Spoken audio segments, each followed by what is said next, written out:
If you feel like you're living through a period of just intense change and chaos, you are definitely not alone. It can feel pretty overwhelming. But what if there was a way to make sense of it all? Today, we're going to dive into Ray Dalio's work on these massive, repeating cycles that shape history, to try and understand the forces driving our world and, what they might mean for our future. Okay, so right off the bat, Dalio makes one thing crystal clear. This is not about fortune-telling. It's not about predicting the future with some kind of magical accuracy. It's really about understanding the mechanics of how the world works. It's about recognizing that, hey, while we can't know exactly what's going to happen, we can for sure understand the forces at play. And it's really the big question here, isn't it? If we can see the patterns that have repeated themselves for centuries, can we get a better handle on what's happening right now? Dalio argues that the answer is a huge yes.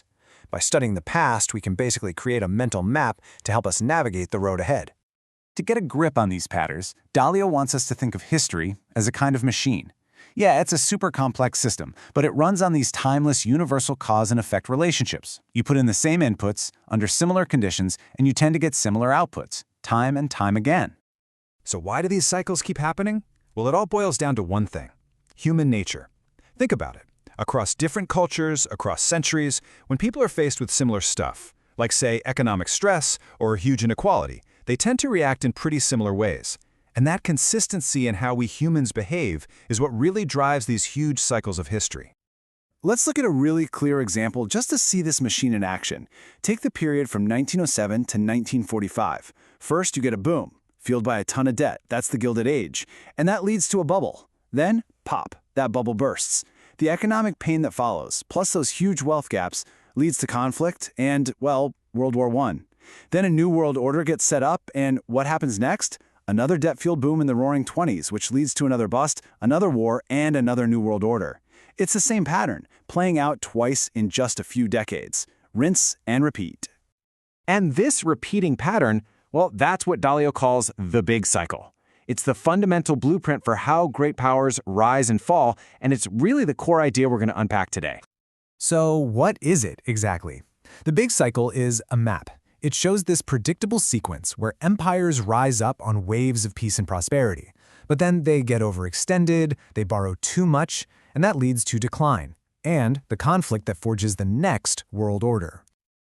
Okay, let's break down how this cycle actually works, stage by stage. Stage 1. It starts after a big conflict. A new power takes charge and sets up a new system. Stage 2, that new order brings peace and prosperity. This is usually a golden age of innovation and wealth creation. But then comes Stage 3. Success leads to excess. Debt piles up, the gap between rich and poor gets wider, and a big bubble forms. Stage 4 is the bust. The bubble bursts, a financial crisis hits, and people start fighting with each other over a shrinking economy. And that internal weakness, that leads to Stage 5, war and revolution, which clears the deck for the next new order to begin all over again. So how can you tell where a country is on this roller coaster? Well, Dalio points to these 8 key measures of power. Think of them like a country's vital signs. They cover everything from the quality of its people, their education and innovation, to its raw economic muscle, like trade and total output. And of course, it includes the obvious stuff like military strength and being the world's financial center. A rising power gets stronger across the board here, while a declining one, well, you see it start to weaken in these exact same areas. All right, this brings us to the most dangerous part of the cycle: conflict. What are the forces that actually tear that peaceful, prosperous society apart? Conflict usually comes in 2 flavors, and they're deeply connected. First, you have internal conflict. That's people inside a country fighting over money and values, especially when times are tough. Then you have external conflict. That's when a rising country sees a chance to challenge the top dog. And here's the kicker. Fighting at home makes you look weak, which basically invites challenges from the outside. So the two often happen right around the same time. And look, this is nothing new. As Dalio points out by quoting Aristotle, the struggle between the haves and the have-nots has been a main driver of internal conflict for literally thousands of years. It's a timeless part of the human story. And just to put a real number on this risk, Dalio's research estimates that when a country starts showing all these red flags, we're talking huge debts, big wealth gaps, and crazy political polarization, the probability of a revolution or even a civil war jumps to about 1 in 3. That is not a comfortable number to think about.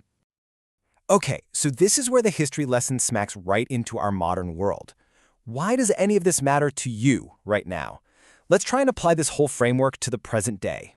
So where are we now? Well, according to Dalio's analysis, the United States is currently in stage 5 of the big cycle. Remember, that's the final stage, the one defined by high debt, intense fights at home over money and values, and a big challenge from a rising power on the world stage.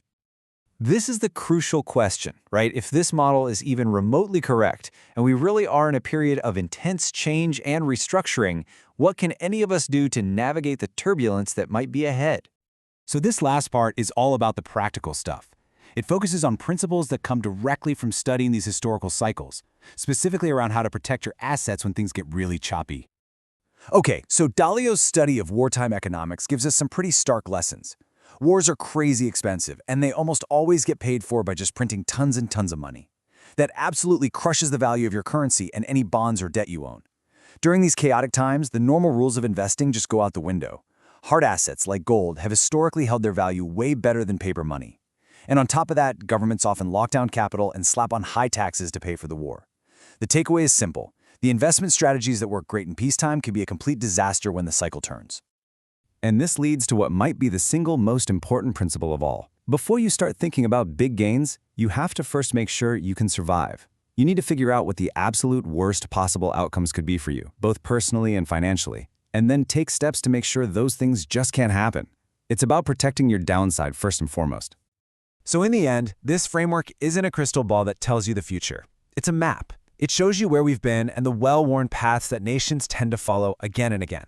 By understanding this machine of history, these cause and effect relationships that drive the big cycle, we're just better equipped to understand our world and make smarter decisions for ourselves.